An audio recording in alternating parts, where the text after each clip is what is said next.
Hello guys, it's Kyle the Film Critic here. I'd like to talk to you about The Evil Dead. I recently just saw The Evil Dead in advanced screening. Now, The Evil Dead is a remake of the 1984 The Evil Dead done by Sam Raimi. This movie is directed by Fritz Allenzer, if I'm saying, I'm probably butchering that last name. Fred Allenzen. I can't even pronounce it, I'm sorry guys. But it's directed by a guy who made a short film off of YouTube and he just shot to stardom and now he's making a feature-length film, so that's pretty impressive right there. This movie was a remake. It has a huge amount of following. Like, I'm a part of that giant following that it has. And a lot of people were worried that this film was going to stink. It was going to be bad. It was going to be another Texas Chainsaw Massacre or a Halloween or something like that, because those horror remakes are not good. This is probably, hands down, the best horror remake I've seen, though, which is good. What makes this horror remake so good is the fact that it stays true to the tone in the original film. Like, it is a horror film,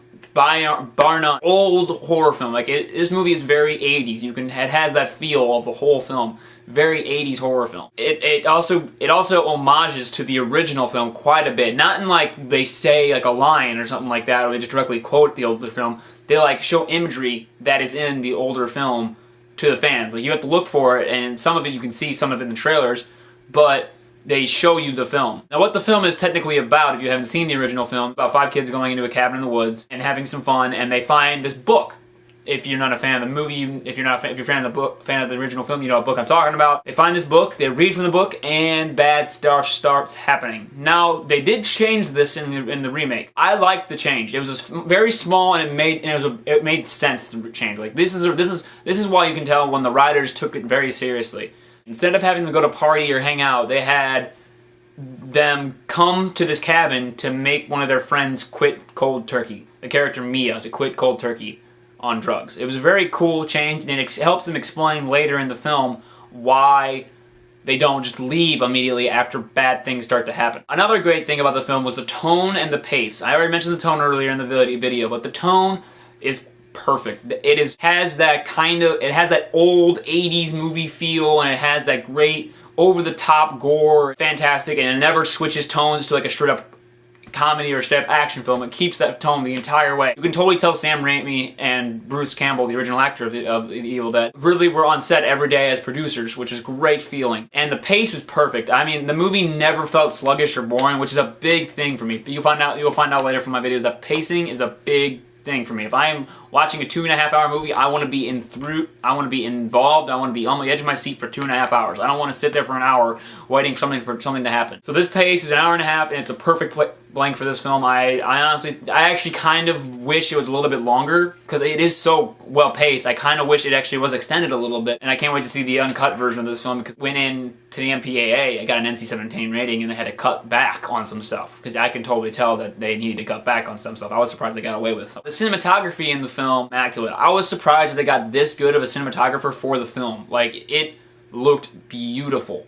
The cinematography looked amazing all throughout the whole film. There's a few shots in there, especially establishing shots of the house that look amazing. There's one shot in particular near the end of the film, and you'll probably know what I'm talking about. It's of the house near the tail end of the film that looks awesome. If I could save that picture and screensaver and make it my screensaver for my background for my laptop, I would do that. There is one really good actor in the bunch, I thought, Jane Levy. She was really good as Mia, the main character. I really felt for her character. I was really attached to her the whole time. I actually wanted her to survive, and if you want anyone to survive in a horror film, it's usually the main character, and that's what she is. So she had a very likable character. I personally liked her, so she did well in the movie. She was very creepy when she needed to be, and very ominous, and very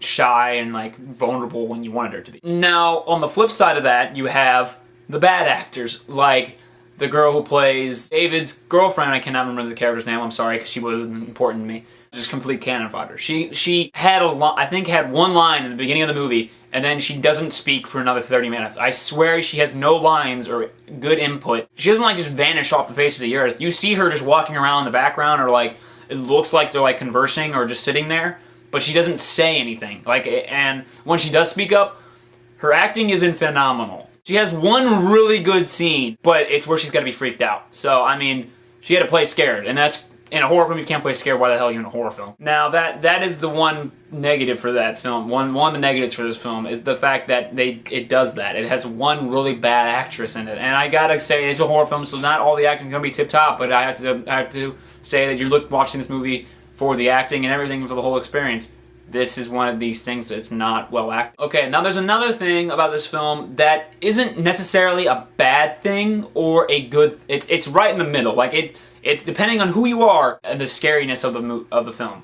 I personally was not that scared the whole time because I've seen these movies a lot, and since this movie was a remake of the original like cabin movie, I knew what was coming the whole time, and they're trying to stay true to that, and you can understand why they do it. So in my book, the fact that they just stay true is a bigger plus than it not scaring me, because I'm gonna buy this movie and watch it again and again and again because it's a very enjoyable film. It just didn't freak me out like Sinister did or Insidious did. What it did do is it made me cringe and not necessarily freaked out, but like want to look away from the screen for a couple seconds because the imagery on the film was so brutal. It was hard to look at.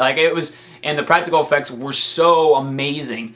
I can't really mention the effects of this film enough. The effects of this film are phenomenal. With those two things, the film is a little under perfect. My overall rating for the film is going to be a 4 out of 5 ticket stubs. I really enjoyed the film for all of the reasons I thought I was going to enjoy it. My big factor is that it didn't necessarily scare me a lot, which I wanted to be kind of freaked out, but it didn't scare me that well, and the fact that the acting was kind of, I'm going to say piss poor, but not great. That's my review, everybody. I hope you guys enjoyed this. I'm also going to probably try and see The Host, G.I. Joe, at Place Beyond the Pines this weekend, if Place Beyond the Pines is actually out here in St. Louis or in St. Charles. I have looked and it's not out here, so I'll check again later.